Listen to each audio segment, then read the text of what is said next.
ओम शांति।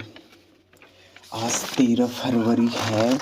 अव्यक्त बाप दादा की अव्यक्त महावाक्य रिवाइज कोर्स है 10-1-90। होली हंस की विशेषताएं। आज सर्व बच्चों को विशेष आत्मा बनाने वाले बाप दादा हरेक होली हंस की विशेषता देख रहे हैं। जैसे हंस की निर्णय शक्ति और परखने की शक्ति विशेष होती है, इसलिए ग्रहण करने की शक्ति भी विशेष है। जो मोती और कंकड़ दोनों को परखता है और फिर निर्णय करता है, उसके बाद मोती ग्रहण करता है, कंकड़ पत्थर छोड़ देता है। तो परखना, निर्णय करना और ग्रहण करना अर्थात धारण करना, तीनों शक्तियों की विशेषता के कारण संगम युगी सरस्वती माँ की सवारी हंस दिखाया है। तो एक सरस्वती माँ का यादगार नहीं, लेकिन माँ समान बनने वाले ज्ञान वीणा वादनी आप सभी हो। इस ज्ञान को धारण करने के लिए भी यह तीनों विशेषताएं अति आवश्यक हैं। आप सभी ने ब्राह्मण जीवन धारण करते ही ज्ञान द्वारा, विवेक द्वारा पहले परखने की शक्ति के आधार को पहचाना, अपने आप को पहचाना, समय को पहचाना, अपने ब्राह्मण परिवार को पहचाना, अपने श्रेष्ठ कर्तव्य को पहचाना, इसके बाद निर्णय किया, तभी ब्राह्मण जीवन धारण की। यह वही कल्प पहले वाला बेहद का बाप है, परमात्मा है। मैं भी वही कल्प पहले वाली श्रेष्ठ आत्मा हूँ, अधिकारी आत्मा हूँ। इस परखने के बाद निर्णय किया। बिना बाप को परखने के निर्णय नहीं कर सकते। कई आत्माएं अभी तक भी संबंध संपर्क में हैं। बहुत अच्छा कहती रहती हैं, लेकिन परमात्मा पहचान व परखने की शक्ति न होने कारण निर्णय नहीं कर सकते कि क्या बनना है व क्या करना है। इसलिए ब्राह्मण जीवन धारण नहीं कर सकते। सहयोगी बनते हैं, लेकिन सहज योगी जीवन नहीं बना सकते, क्योंकि दोनों शक्तियां नहीं हैं। इसलिए होली हंस नहीं बन सकते। पवित्रता रूपी मोती और अपवित्रता रूपी कंकड़ दोनों को अलग नहीं समझते तो पवित्रता को ग्रहण करने की शक्ति नहीं आ सकती। तो होली हंस की विशेषता है पहले शक्ति परखना अर्थात पहचानना। आप होली हंसों में यह दोनों शक्तियां हैं ना, क्योंकि बाप को पहचाना, अपने आप को भी पहचाना, निर्णय भी ठीक किया, तब तो ब्राह्मण बने और चल रहे हो। इस बात में तो सब पक्के पास हो, लेकिन जो सेवा करते हो और कर्म में आते हो, सारे दिन की दिनचर्या में जो कर्म करते हो, संबंध संपर्क में आते हो, उसमें सफलता पूर्वक हर कर्म कर रहे व हर संपर्क वाली आत्मा के संबंध में आने में सदा सफलता रहे। हर प्रकार की सेवा मनसा वाचा कर्मणा तीनों में सदा सफलता अनुभव हो, उसका भी आधार परखने की शक्ति और निर्णय करने की शक्ति है। इसमें फुल पास हो। सेवा की सफलता व संपर्क में सफलता न होने कारण चेक करो तो कार्य को, व्यक्ति को, आत्मा को परखने की शक्ति में अंतर पड़ जाता है। जिस आत्मा को जिस समय जिस विधि पूर्वक सहयोग चाहिए व शिक्षा चाहिए, स्नेह चाहिए, उस समय अगर परखने की शक्ति तीव्र है तो अवश्य संबंध में सफलता प्राप्त होगी। लेकिन होता क्या है, जिस आत्मा को जो सहयोग या विधि उस समय चाहिए वो न देकर व न परखने कारण अपने ढंग से उसको सहयोग देते हो, वह विधि अपनाते हो, इसलिए संतुष्टता की सफलता नहीं होती। जैसे शारीरिक बीमारी को परखने की डॉक्टर को विधि न आए तो क्या होता है, ठीक होने के बजाय एक से अनेक रोग और पैदा हो जाते हैं। पेशेंट को संतुष्टता की सफलता नहीं मिलती, जिसको साधारण शब्दों में बाप दादा कहते हैं कि हरेक की नब्ज को पहचानो। चलना और चलाना भी जरूरी है, तो क्या करना पड़ेगा, पहचानने अर्थात परखने की शक्ति को तीव्र करना पड़े। इसमें अंतर पड़ जाता है, जिसको आप साधारण भाषा में कहते हो हैंडलिंग का फर्क है। कहते हो ना, इनकी हैंडलिंग पुरानी है, इनकी नहीं है, नई है। यह अंतर क्यों पड़ा, क्योंकि हर समय हर आत्मा और हर कार्य को परखने की शक्ति चाहिए। टोटल परखने की शक्ति आ गई है, लेकिन विस्तार से और बेहद के परखने की शक्ति की आवश्यकता है। उस समय आत्मा की ग्रहण शक्ति कितनी है, वायुमंडल क्या है, और उस आत्मा की सुनने व शिक्षा लेने की मूड कैसी है। जैसे कोई कमजोर शरीर वाला हो और उसको ज़्यादा से ज़्यादा ताकत का इंजेक्शन दे देवे तो क्या हालत होगी, वह तो हार्ट फेल हो जाएगा, शांति में चला जाएगा। ऐसे अगर संबंध में आने वाली आत्मा कमजोर है, आत्मा में हिम्मत नहीं है, लेकिन आप उसको शिक्षा का डोज देते जाओ, उसका मूड समय वायुमंडल परख न सके तो रिजल्ट क्या होगी, एक तो दिल शिकस्त हो जाएगा और शक्ति न होने के कारण ग्रहण नहीं कर सकेगा और ही जिद और सिद्ध करने में उछलेगा।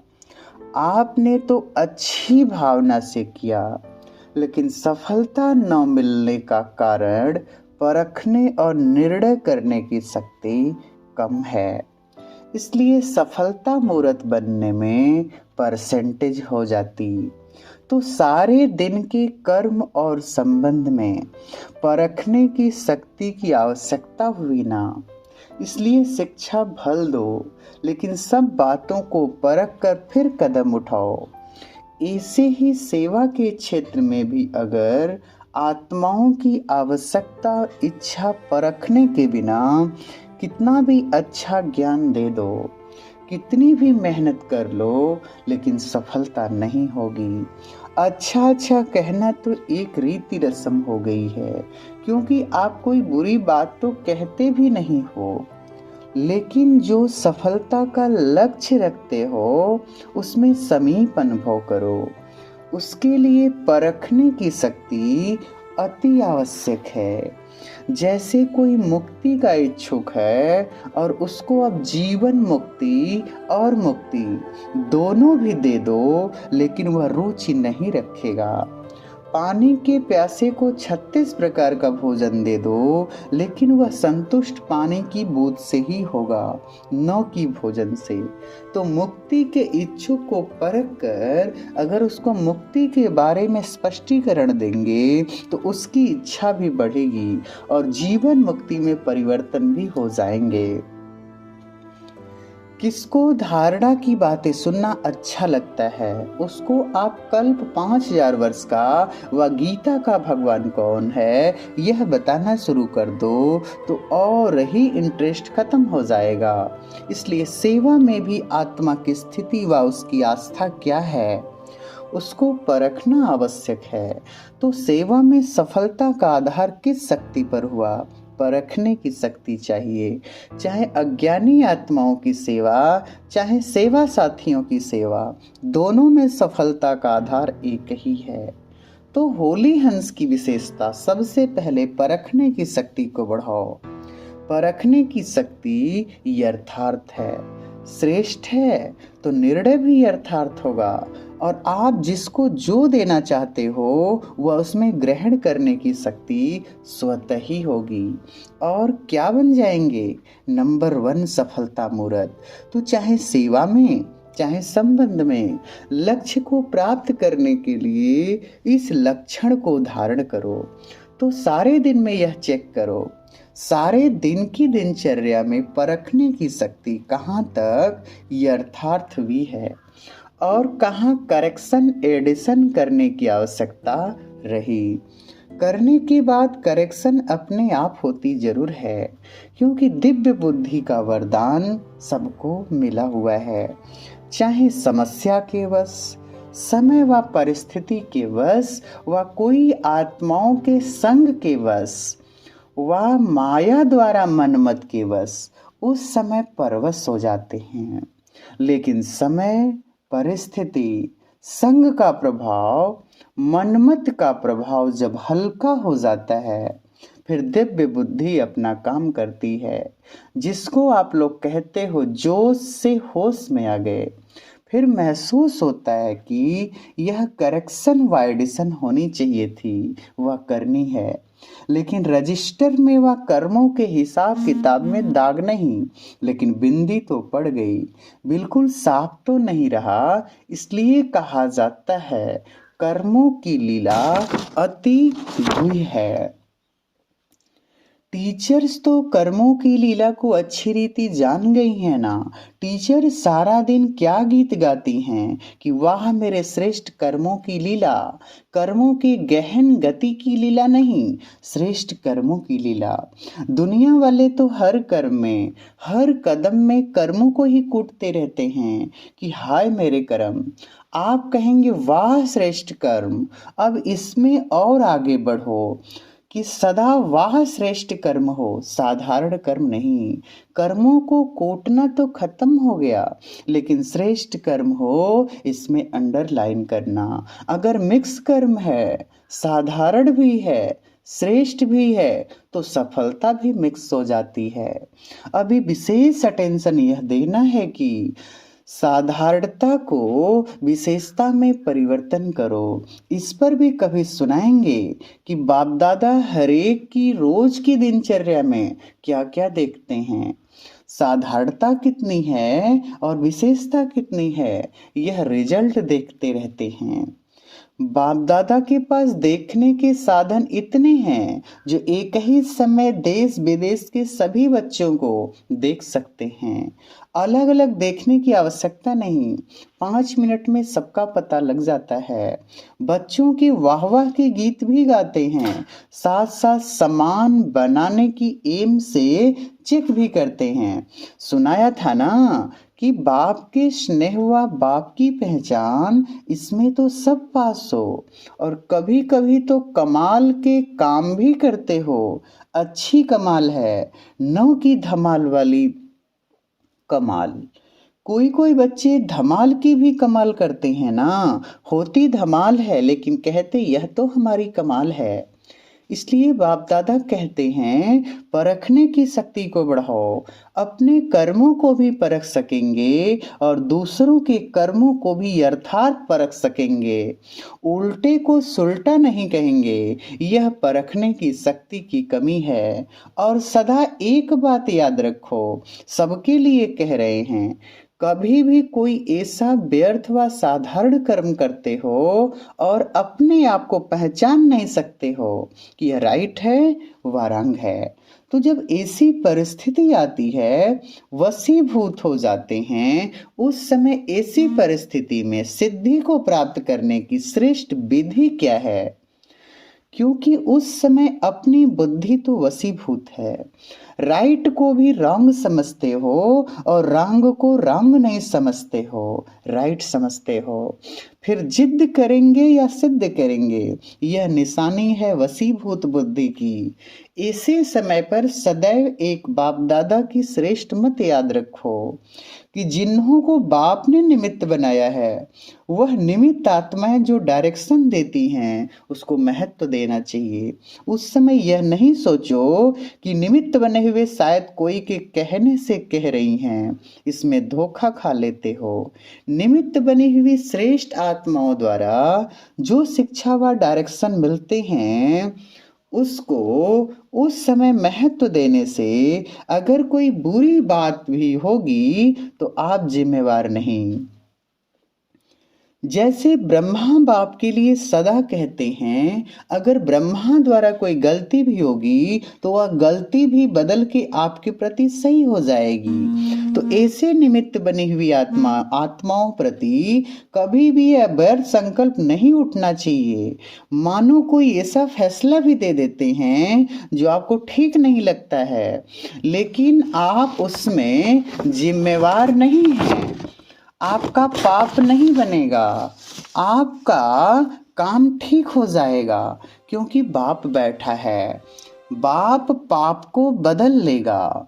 यह गुह्य रहस्य है, गुप्त मशीनरी है।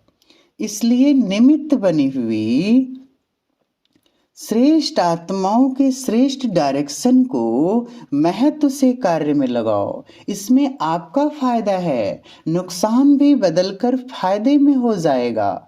यह बाप की गारंटी है, समझा? इसलिए सुनाया कि कर्मों की लीला बड़ी विचित्र है। बाप जिम्मेवार है, जिनको निमित्त बनाया है उसका भी जिम्मेवार बाप है। आपके पाप को बदलने का भी जिम्मेवार है, ऐसे ही निमित्त नहीं बनाया है। सोच समझ के ड्रामा की लामुजीज निमित्त बनाया गया है, समझा? टीचर्स को अच्छा लगता है ना, इसमें फायदा है, बोझ हल्का हो गया। कोई भी बात आएगी तो कहेंगे निमित्त बने हुए बड़े जाने, हल्के हो गए ना। लेकिन सिर्फ कहने मात्र नहीं, समझने मात्र, स्नेह मात्र, सम्मान मात्र हो। इन गुह्य बातों को बाप जाने और जो समझदार बच्चे हैं वह जाने। निमित्त बनी हुई आत्माओं के लिए कुछ भी कहना अर्थात बाप के लिए कहना। निमित्त बाप ने बनाया है, बाप से ज्यादा आपको परखने की शक्ति है। बाप से ज्यादा आपको परखने की शक्ति है। बाप दादा का अति स्नेह सभी बच्चों से है। ऐसे नहीं कि निमित्त बने हुए से प्यार है, दूसरों से नहीं है। यह भी प्यार के कारण ही डायरेक्शन देते हैं। प्यार नहीं होता तो कहते जैसे चल रहे हैं चलते रहें। जब इतनी हिम्मत रखी है और ब्राह्मण जीवन में चल रहे हो, उड़ रहे हो, तो छोटी सी कमजोरी भी क्यों रह जाए। यह है प्यार। प्यार वाले की कमी कभी नहीं देखी जाती है। यह है प्यार की निशानी। जिसमें दिल का सच्चा प्यार होता है उसकी कमी को हमेशा अपनी कमी समझते हैं। अच्छा, कोई भी कार्य करो तो कभी भी कोई हलचल के वातावरण के प्रभाव में नहीं आओ। अपना प्रभाव डालो तो आपके प्रभाव में आ जाएंगे और दिल से यही निकलेगा कि सफलता हमारा जन्म सिद्ध अधिकार है। हिम्मत का बहुत महत्व है। कभी किसी बात में घबराओ नहीं। 1000 भुजाओं वाले आप भी हो। बाप की 1000 भुजाएं आपकी भी तो हुई ना। अच्छा, चारों ओर के सदा परखने की शक्ति की विशेष आत्माओं को सदा हर कर्म और संबंध में श्रेष्ठ सफलता प्राप्त करने वाली सफलता मूर्त आत्माओं को सदा हिम्मत और शुभ भावना और शुभ कामना द्वारा परिवर्तन करने वाली शक्तिशाली आत्माओं को सदा वाह मेरे श्रेष्ठ कर्म के खुशी के गीत गाने वाले बच्चों को बाप दादा का याद प्यार और नमस्ते। हम रूहानी बच्चों की अव्यक्त बाप दादा को याद प्यार, गुड मॉर्निंग, नमस्ते बाबा, नमस्ते। वरदान दे रहे हैं बाबा शांति की शक्ति से परखने की, शांति की शक्ति से संस्कार मिलन द्वारा सर्व कार्य सफल करने वाले सदा निर्विघ्न भव। स्पष्टीकरण है, सदा निर्विघ्न वही रह सकता है जो सी फादर फॉलो फादर करता है। सी सिस्टर सी ब्रदर करने से ही हलचल होती है। इसलिए अब बाप को फॉलो करते हुए बाप समान संस्कार बनाओ तो संस्कार मिलन की रास करते हुए सदा निर्विघ्न रहेंगे।